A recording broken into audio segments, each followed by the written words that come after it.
Taas ang layar! Anong ginagawa ni Magin? Ayos! Ngayon na!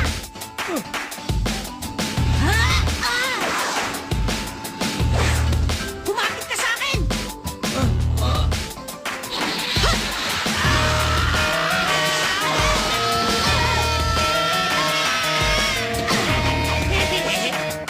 Ayos ka na ba, mister?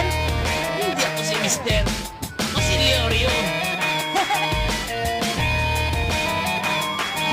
Kung sa bagay, malilibang na rin ako sa aking paglalayang patungo sa Dore.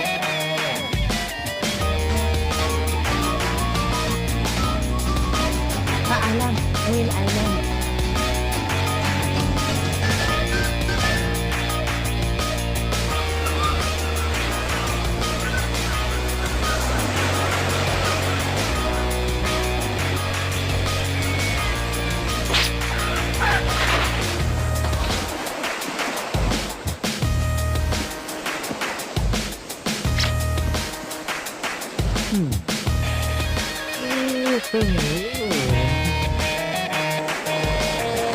Kuya, nagaya mo naman. 52! 53!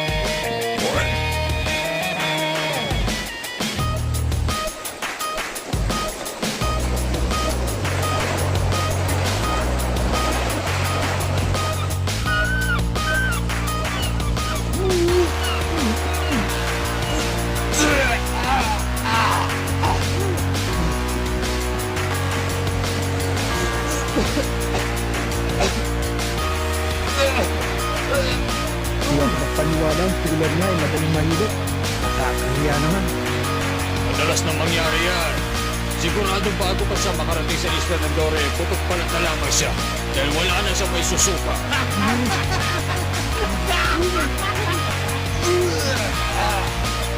Ilan kaya sa kanila ang makakaabot ngayon? Sa tingin ko sa kanila, ang may kakayahan lamang ay...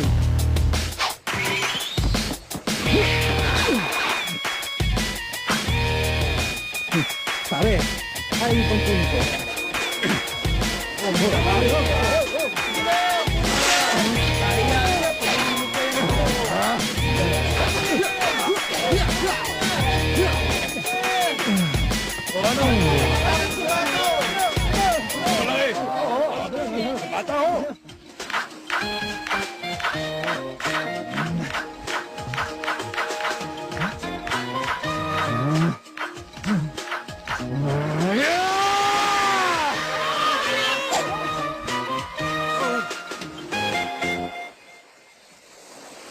Aba, mukhang magaling yun ah. Itigil niyo na yung katso!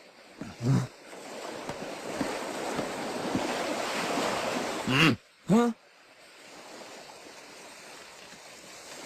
Tumalon ka! Ang sinabi ko'y umalis ka sa aking barko! Ah, hindi maaari!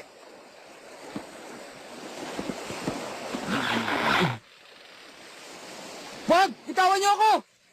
Wag! Sige! Sa dalawa!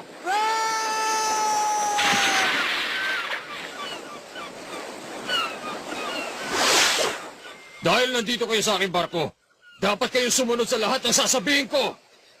Ang sino mang sumuway sa aking kagustuhan ay itatapon ko sa dagat! Maliwanag ba yan? Nagbabayad naman kami dito ah. Nakahuli ako!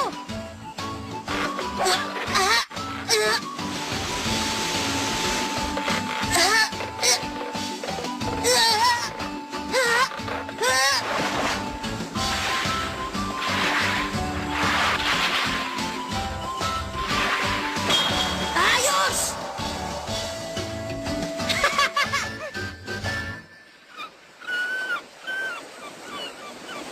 Aba, bata, mukhang malaki ang nahuli mo ah. At hindi lang yon, ang isdang flying bonito ay espesyal at bihirang-bihirang mahuli. Opo, bihira po kung makakita dito sa Whale Island. Naku, mukhang masama to ah. Tumigil ang hangin. Gaano pa kaya katagal bago tayo makarating sa isla ng Dore?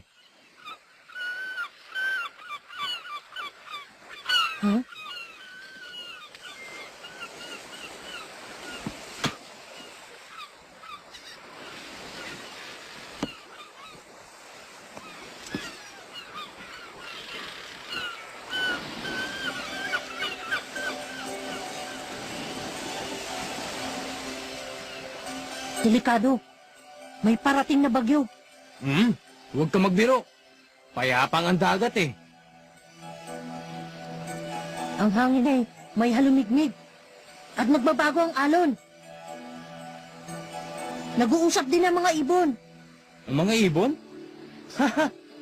Huwag mo sabing naintindihan mo rin sila. Oo, kaya lang hindi masyado. Niloloko mo ba ako?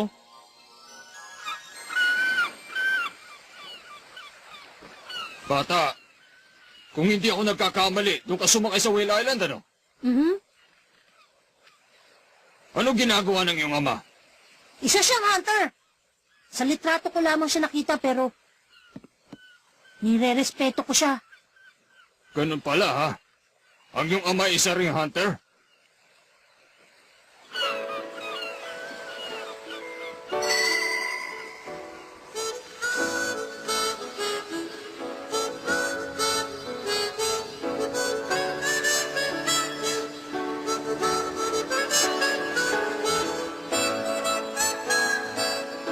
Bata, Ano yon?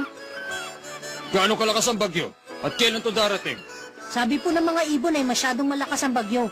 Sa bilis nitong barko, mga 2 oras. Sa tinagal-tagal ko sa barkong ito, ikaw pa lang ang pangalawang tao na humula ng tama. Alam mo ba yon?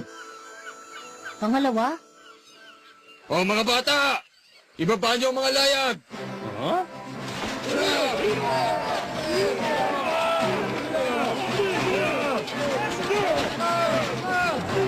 Oh, dahan-dahan lang, ha? Oh, dahan-dahan! Dahan-dahan lang!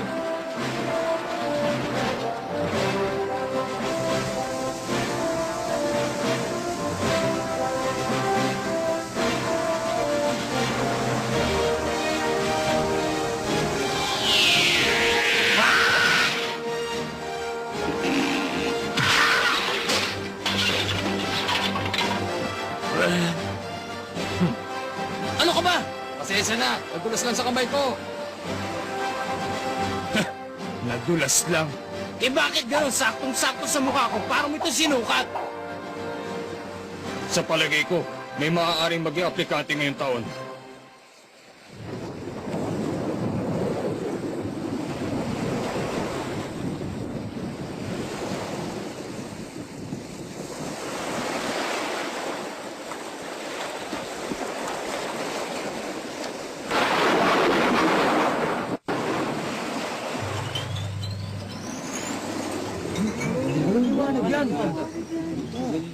Yan ang tinatawag na will-o'-the-wisp. ano po yung will-o'-the-wisp? Yan ay dahil sa radiation na lumulutang sa matataas na lugar dahil sa biglang pagtakas ng static electricity. Nangyayari yan kapag lumalabas ang ulap na nagdadala ng kidlat. Ganun ba?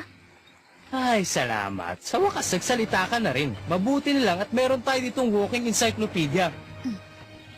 Sa aming mga mandalagat, may kasabihan na kung sino raw makakita ng will-o'-the-wisp ay hindi na makakauwi ng buhay. Ba? Heh, bago sa pandinig ko yun ah.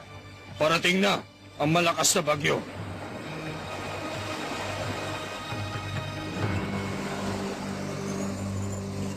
Siguro'y malalaman ko na kung sino sa kanila yung pinakamagaling at may kakayahang maging isang tunay na hunter.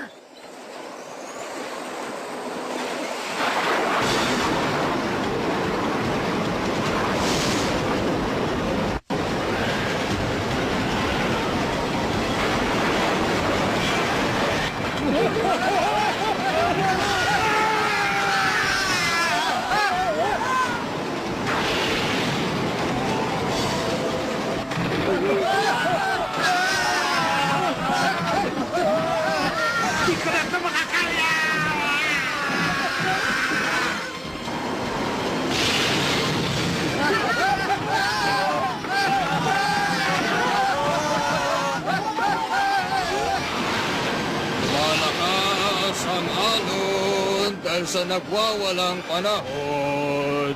Hinahampas ang aking barko. Kapitan, pumapasok na po ang tubig doon sa ilalim. Sige, dalhin mo sa ilalim yung mga taong hindi na mapapakinabangan. Magmadali ka! Opo, Kapitan. Kumapit kayo! Tatalog tayo! Ngayon na!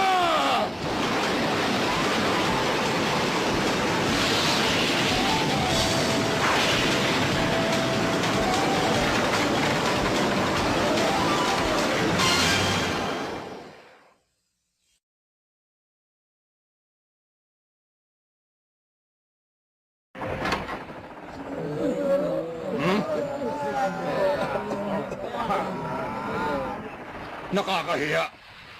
Tingnan nyo nga ang mga sarili nyo. Ang lakas ng loob nyo sumubok sa hunter test. Eto, uminom ka muna. Tapos kagatin mo to. Kaganda pakiramdam mo.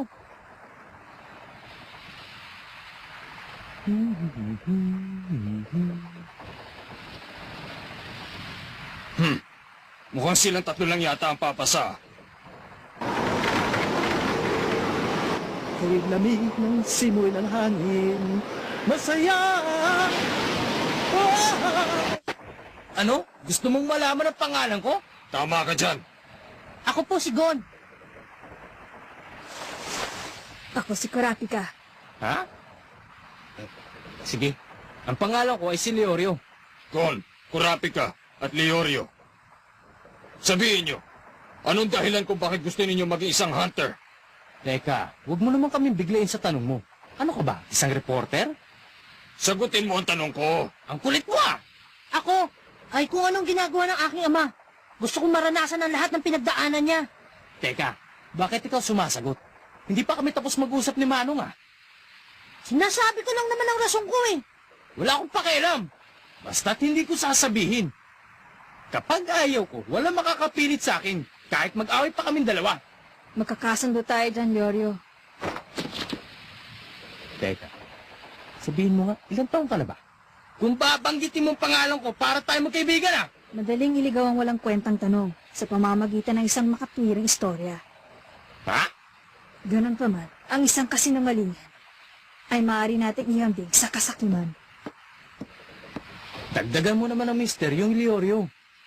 Ako naman, ang dahilan kung bakit gusto kong maging isang hunter ay masyadong komplikado. Kaya hindi ko ito maaari ikwento kaagad sa mga tao ngayon ko lamang nakilala. Kaya sa ngayon, hindi ko muna masasagot ang inyong katanungan. Ako si Mr. Leorio at wala rin akong ikukwento.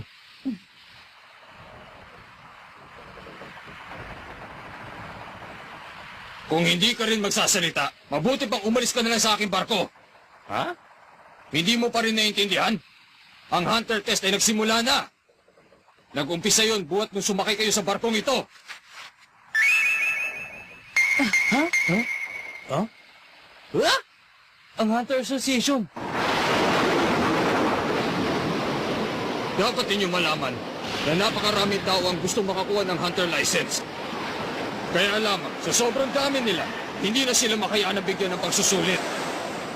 Kaya ang mga katulad namin ay binabayaran para sa laing mabuti ang mga aplikante. Ang lahat na may huhulog sa barko at hindi makakatagal ay inuulat namin sa mga huwes. Kaya kahit makarating sila sa pagdarausan ng hunter test, ay hindi pa rin sila makakasali. Ibig sabihin nito na kung makakakuha kayo ng pagsusulit o hindi, ay depende sa aking desisyon. Kaya mas mabuti kung sasagutin niyo ako na maayos. Maliwanag ba? Kung gano'n, wala naman pala akong magagawa eh. Ang tanging dahilan kung bakit gusto kong maging hunter ay... Ako na lang ang natira sa tribo ng Kuruta. Teka, ano ba? Ako na magkukwento eh. Ang uri ng hunter na gusto kong maging ay yung nanghuhuli ng mga may patong sa ulo. Ang Blacklist Hunter. Sa anong dahilan? 4 na taon, naubos na ang lahat ng aking mga kasamahan. Ang may gawa nito ay ang grupo ng pirata na Generiodan. Gusto kong maging hunter para mahuli ang mga yon. Bata, gusto mo talaga maging hunter? Ang lahat ng miyembro ng Generiodan ay may pinakamataas na patong sa ulo. Kahit na sinong bounty hunter ay tumatanggi. Baka mapahama ka lang. Hindi ako takot mamatay. Ang ikinatatakot ko ay ang sandaling pumanaw ang galit sa aking isip at damdamin. Kung gusto mong gumanti, hindi mo na dapat gawing dahilan yan. Dapat ay pinupunta mo na sila. Hindi mo na kailangan maging hunter. Yun na yata ang pinakamahinang suwestyon na narinig ko. Ito lang ang masasabi ko sa'yo. Maraming lugar at maraming piraso ng impormasyon ang maibibigay ng Hunter Association. Leorio, Mr. Leorio ay tawag mo sa akin. Sige, ang sayo naman, Mr. Leorio. Ang sa akin? Mahirap sagutin ang katanungan mo. Pero ang sasabihin ko sa inyo ay ang tanging katotohanan lamang. Pera! Kapag hunter na ako, marami na akong pera. Kung marami akong pera, makukuha ko ang lahat. Malaking mansyon, magarang kotse, mamahaling alak, at mga babae! hindi lamang ang mga yan ang importante, Leorio. Ha?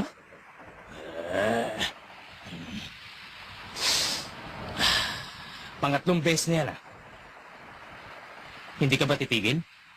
Hindi talaga marunong gumalang itong batang ito, ah. Siguro wala kang pinag-aralan. Bawiin mong sinabi mo, Leorio! Sabing Mr. Leorio, eh. Halika! Mas mabuti pa nga. Huh? Teka! Sandali! Hindi pa ako tapos magtanong sa inyo! Huwag kayo umalis! Hayaan niyo sila. Hmm? Kung gusto mo makilala ang isang tao, dapat alamin mong lahat tungkol sa kanya, pati ang kanya ikinagagalit. Hindi mo makakalimutan ang mga salitang yan mula sa aking tiyam ito. Para sa akin, kaya sila nagagalit ay may kanya-kanya silang dahilan at dapat nila itong mailabas. Kaya huwag mo silang pigilan. Ano? Sigurado ko bang nagkaroon ng pitak ang labor? Oo, kailangan natin maayos to agad. Kung babawiin mo ang sinabi mo, pagbibigyan kita, Leorio. Humingi ka muna ng tawad, kurati ka. Wala akong balak na pagbigyan ka.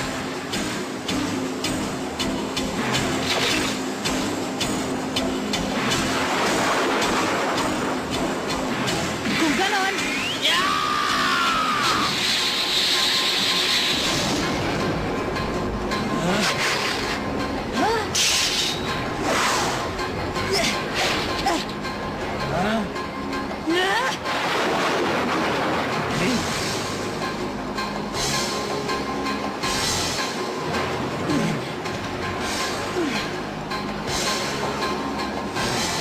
Medyo mabilis ka rin pala.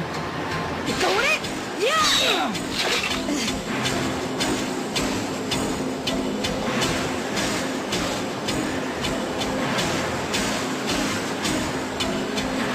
Katso! Mag-iingat ka!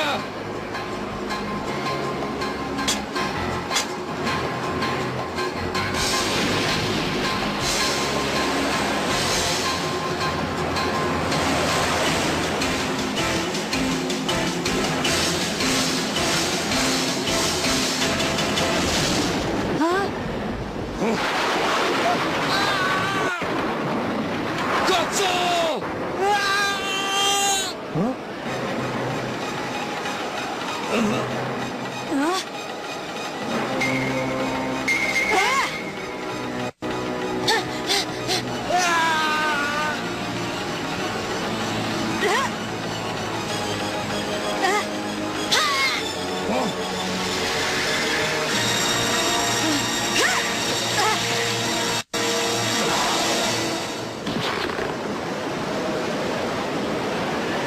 Salamat.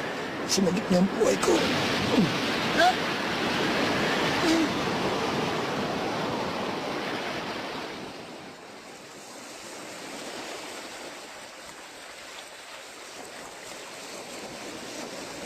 Sige! Hila!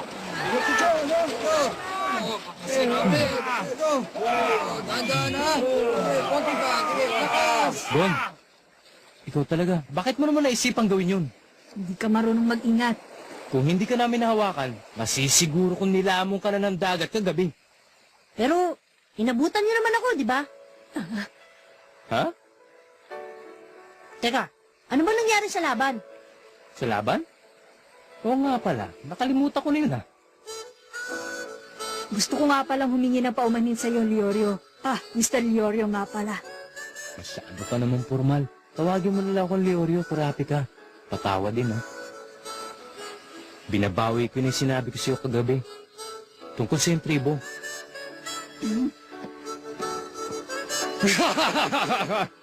Pasado na kayong tatlo!